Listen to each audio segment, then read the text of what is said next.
हर्षवर्धन जी, सुना आपने, पंकज जी कह रहे हैं कि ये जितने भी कमर्शियल हैं, रेस्टोरेंट चलाने वाले हैं, होटल चलाने वाले हैं, बहुत ज्यादा वो परेशान हो रहे हैं, आप लोग भले ही ना माने।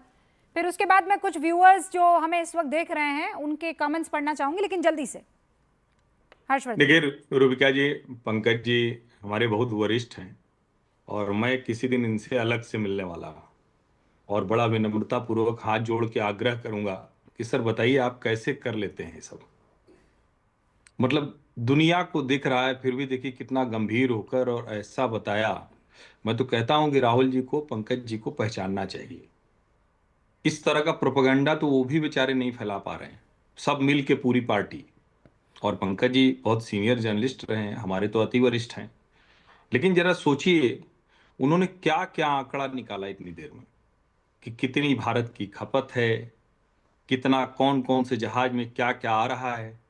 तो इनको ये वाली खबर कैसे नहीं पता चली कि जब रुक गया था स्ट्रेट ऑफ हॉर्मुज में, वो वाली खबर इनको नहीं पता चली। तब भारत की जनता नहीं, भारत की जनता के साथ ईरान का प्रेम नहीं था। अरे भाई साहब, कूटनीतिक रिश्तों में जनता का प्रेम नहीं दिखता है। पाकिस्तान से तो बड़ा प्रेम था भारत की जनता का। मणिशंकर अय्यर से लेकर और सारे जितने लोग थे वो सब पाकिस्तान के दौरे पे जाते रहते थे और पाकिस्तान वहां से आतंकवादी भेज देता था। ईरान भी, अभी तो खामेनेई साहब ने बोला था ना, जो अब नहीं रहे, उन्होंने बोला था ना, सालाना रिचुअल में बोलते थे ना कि जैसे अगर मुसलमान सारा दुनिया का एक हो जाए तो जैसे यहूदियों ने अवैध कब्जा कर रखा है, जैसे कश्मीर में हिंदुओं ने अवैध कब्जा कर रखा है, सब हटा देंगे। भूल गए क्या सर? कम से कम डिप्लोमेसी की भाषा में थोड़ा तो समझ रखनी चाहिए। और ये कांग्रेस का नया एजेंडा है कि चूंकि देश साथ में था, देश के लोग थे साथ में, इसलिए वो दे दिया उन्होंने। इसलिए नहीं दे दिया भाई साहब, भारत की जरूरत है ईरान को। ईरान को पता है कि भारत वो इक्विलिब्रियम पॉइंट है जहां से अमेरिका के खिलाफ जो देश मन बना रहे हैं वो भारत के पीछे पीछे चले आ सकते हैं। ईरान को मौका मिल सकता है। ईरान जो तबाह हो गया है, कुछ भी कहे ईरान, बड़ी बड़ी बातें करे, लेकिन तबाही हो चुकी है उसकी, हर दिन तबाही हो रही है। और ऐसे में जब कांग्रेस पार्टी ये माहौल बनाती है कि अरे कुछ था ही नहीं, क्या हो गया, वो तो ईरान की जनता के लिए भेज दिया। एक छोटी सी खबर भी बताया होता जब इतना इनको जानकारी है कि हमने 150 नाविक भेजे सकुशल सुरक्षित, उसके बदले में ये सब हुआ है, ये जानकारी नहीं दी इन्होंने। मैं इसीलिए कह रहा हूं किसी दिन मैं सर आपसे मिलूंगा पंकज जी, और हाथ जोड़ के विनम्रता पूर्वक एक गुरु मंत्र दीजिए। कैसे आप गंभीर होके इतना हवा हवाई बात कर जाते हैं नेशनल टेलीविजन पे? सर बताइएगा जरूर, मैं पूछूंगा किसी दिन, आऊंगा आपके पास। लेकिन पंकज जी ये यहाँ नहीं बताइएगा आप, मैं कह रही हूँ आप लोगों के लिए एक अलग से मैं व्यवस्था कर दूंगी, आप वहाँ जरूर बता दीजिएगा और मैं भी मौजूद रहूंगी। लेकिन लेकिन यहाँ पर फराज किदवई साहब भी मौजूद हैं। उससे पहले फराज भाई ये सुन लीजिए लोग क्या कह रहे हैं, फिर आप भी अपने वाले व्यूअर्स बता दीजिएगा। Daily consumption of LPG India is 40 lakh cylinder, ये कोई डीएन सिंह साहब लिख रहे हैं। रोहित जी कह रहे हैं रूबिका जी आप कांग्रेस के समर्थकों से बहस काहे करती हैं, वो भारत के पक्ष में, आप ही बता दीजिए कि कब खड़े होना है, पहले नहीं आ रहा था तब हल्ला था, अब आ गया है तो कह रहे हैं जनता की वजह से हो रहा है। पंकज शर्मा जी आप इतने बुद्धिमान हैं, इस तरीके का लॉजिक कैसे लगा सकते हैं? अनिल जी पंकज जी आपसे पूछ रहे हैं कि इससे पहले जनता पर तरस खाकर ईरान ने क्यों नहीं भेजा। और एक रॉयल स्टेट सीपी 41 है जो कह रहे हैं पंकज जी सच बताइए क्या आपके चेहरे का रंग उड़ नहीं गया जब आपने देखा इन जहाजों को यहां पर आते हुए। फिर एक राम शरण वर्मा जी है जो कह रहे हैं विपक्ष रोज झूठ से पिट रहा है मगर फिर भी झूठ और अहंकार से बाज नहीं आ रहा है। ये फराज किदवई साहब आप भी पर्सनली मत लीजिएगा, वो मत ब्रैकेट में था।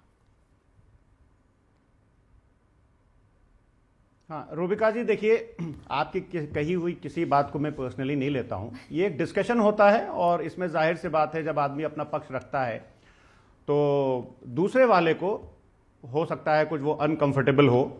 लेकिन रूबिका जी एक तो मैं तारीफ करूंगा आपकी कि जैसे इजराइल ने आयरन डोम बनाया हुआ है मिसाइल्स को इंटरसेप्ट करने के लिए, वैसे आदरणीय प्रधानमंत्री जी की आयरन डोम है आप है। और मैं आपकी ये तारीफ कर रहा हूं, आप इसमें ये ना समझिएगा कि मैं बुराई कर रहा हूं। हाँ, क्या तारीफ की आप आदरणीय प्रधानमंत्री जी की आयरन डोम, इस देश की आयरन डोम अब अभी ठीक है।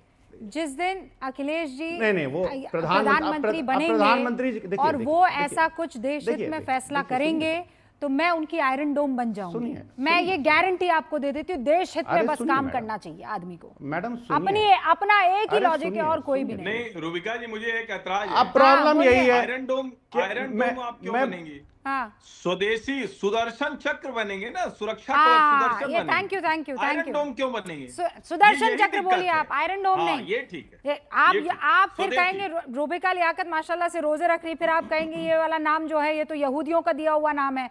नहीं रूबिका आयरन सुदर्शन डोम चक्र नहीं। लेगी। बिल्कुल, हाँ, हाँ ये ठीक है। फराज भाई, सुदर्शन चक्र। मैंने एक लाइन बोली और आप दोनों रूबिका शुरू हो गए। देखिए अच्छी बात नहीं है।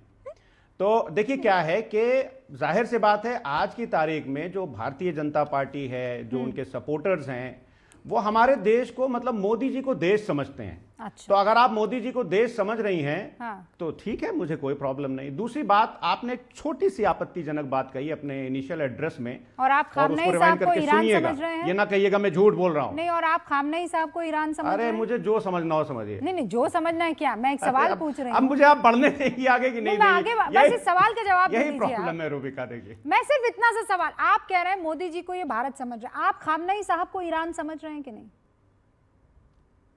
नहीं, मैं अपने देश की बात करूंगा। मोदी जी को मैं भारत नहीं समझता हूं। भारत वो सब हैं जितने और लोग यहाँ मैं पर पैनल पे खामनेई बैठे साहब को हुए हैं, ईरान और इस नहीं देश की समझती 140 करोड़ और जनता ना ही है। कोई समझदार आदमी समझेगा। आप जो मर्जी हो ठीक आपकी। है, तो ये जो बात आप जो कहने अब में सुनिए, यहाँ आगे पर बढ़ने हिम्मत देंगे दिखा मुझे? रहे हाँ। हैं फराज भाई, उतनी हिम्मत माशाल्लाह रोजों में सच बोलने की भी दिखाई है। आप कीजिए बिस्मिल्लाह, आगे बढ़िए। हाँ, क्योंकि सच बोलने का ठेका तो भारतीय जनता पार्टी ने ले लिया है, और अब जो बीजेपी भारतीय कहाँ जनता है? पार्टी के समर्थक हैं उन्होंने ले बीजेपी लिया कहाँ आ है। गया? विपक्ष तो झूठ मैं बोलता आपसे है बात रूबिका। कर रही हूँ ना, मैं आपसे बात कर रही हूँ। अरे तो मैं बीजेपी के समर्थकों की बात कर रहा हूं। मैं उनके समर्थकों, आप मुझे आगे बढ़ने देंगे कि नहीं देंगी ये बताइए ना। आप अपना अभी- एजेंडा अच्छा, लेकर आप अभी सोच आपने- रहे हैं कि मेरे कार्यक्रम में अपने हिसाब से आगे बढ़ जाएंगे, कैसे होगा सर? स्टीयरिंग तो रूबिका लियाकत के हाथ में है ना। तो रूबिका जी जब आप मोदी जी का एजेंडा लेके चलेंगे तो उसको तो मैं मुझे देश ध्वस्त करना का पड़ेगा एजेंडा ना फिर। लेकर चल रही हूँ। आप लोगों को मोदी से दिक्कत है ना, और इसीलिए आप मोदी से दुश्मनी निभाने के चक्कर में देश का भी बुरा हो जाए तो दिक्कत नहीं होती है आपको। प्रॉब्लम ये है, आप अपने आप को बेवकूफ साबित कर रहे हैं ना भाईजान। हाँ, ये हाँ, जब काला बाजारी हो रही थी तब बेवकूफ- रूबिका अरे लियाकत सुनिए, डंके की सुनिए। चोट पर कह रही थी कि ये सरकार की नाकामी है। बिल्कुल डंके की चोट पर कह रही थी।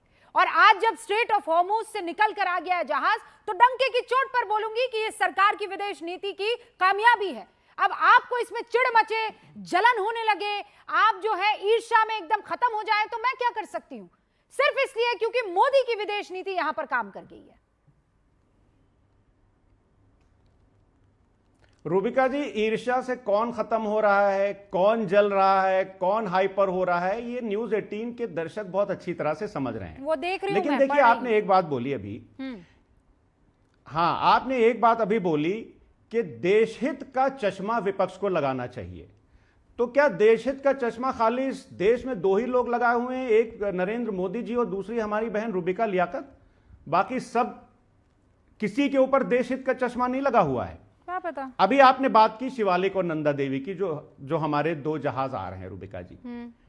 अब मैं आपको दो चीजें बताता हूं। देखिए, इस देश में जो कुछ भी अच्छा हो रहा है, जो कुछ भी अच्छा हो रहा है, मैं सांस ले रहा हूं तो मोदी जी की वजह से, मैं हेल्दी हूं तो मोदी जी की वजह से, मैं थोड़ा गोरा हूं तो मोदी जी की वजह से, रूबिका हमारी बहन इस देश की सबसे बड़ी एंकर है मोदी जी की वजह से, इस देश में जो भी चीजें बहुत अच्छी हो रही हैं मोदी जी की वजह से। लेकिन लखनऊ के केजीएमयू में मरीजों को 4 रोटी, आप हार रहे हैं मोदी जी की वजह से, आपके चेहरे का रंग उड़ गया है मोदी जी की वजह से, आपका गला सूखा जा रहा है मोदी जी की वजह से, स्ट्रेट ऑफ हॉर्मुज पर आ रहे शिवालिक को देखकर आप गदगद नहीं हो पा रहे हैं मोदी जी की वजह से। मैं बस ऐड ऑन कर रही हूं भाईजान, और कुछ भी नहीं।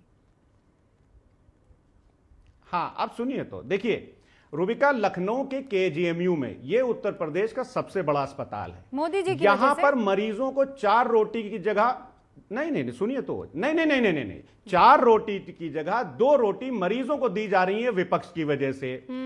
काशी में 35 साल से चल रही अन्नपूर्णा मां मंदिर की रसोई बंद हो गई विपक्ष की वजह से। यही हमारे राम मंदिर में जो राम रसोई चल रही थी वो विपक्ष की वजह से। गैस सिलेंडर की लाइन में खड़े होकर के भूषण कुमार साहब की हार्ट अटैक से मौत हो जाती है विपक्ष की वजह से। 60% रेस्टोरेंट आज की तारीख में बंद होने की कगार पर हैं विपक्ष की वजह से। कोविड काल में इस देश में लाखों लोगों की जान चली गई विपक्ष की वजह से। और हम मोदी जी मोदी जी मोदी जी मोदी जी में ये भी मस्त विपक्ष हैं। की वजह से। देखिए अभी आपने बात विदेश नीति की। ठीक है सर, आप रुकिए, इतनी बढ़िया कविता, इतनी बढ़िया कविता